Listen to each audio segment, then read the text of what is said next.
Hi, it's Alec Davis from resolvegb.com. There is one guaranteed strategy to avoid that uneasy tension at the start of every difficult conversation and make sure you get off on the right foot. This is what I'll be covering in this video.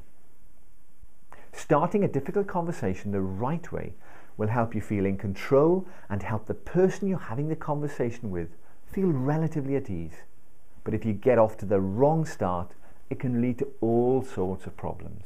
For example, it can be tough to keep the conversation laser focused on the topic you want to discuss.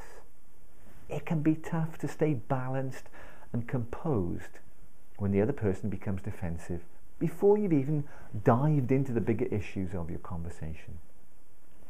And it can be really frustrating when you've worked so hard to raise the issues you want to discuss, talk them through, listen to what the other person's got to say, only to come away with absolutely no conclusion or resolution or way forward.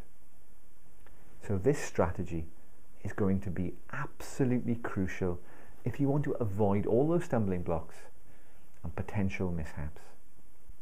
I like to think of a difficult conversation just like a car journey. You need two things to make it productive.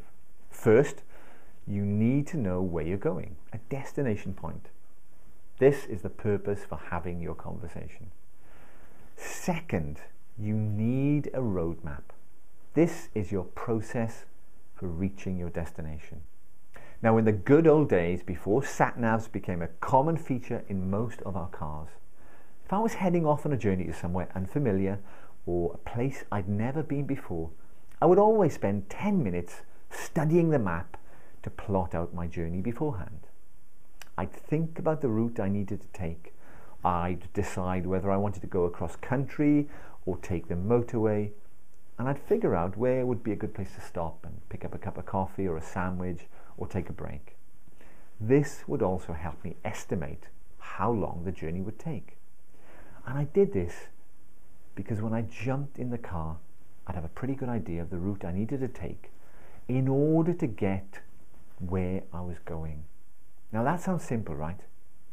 But the times when I just jumped in the car without planning ahead were the times when I either got lost, and that was frustrating because it meant I would tend to arrive late to an appointment, or on rare occasions I just gave up, turned around and went home. I know this sounds like common sense, but rarely does common sense become common practice. So just like a car journey, every time I've planned my difficult conversation ahead of time, I've always arrived at my destination. So know where you're heading and have a strategy for getting there. For more useful tips, tools and strategies, go to www.resolvegb.com.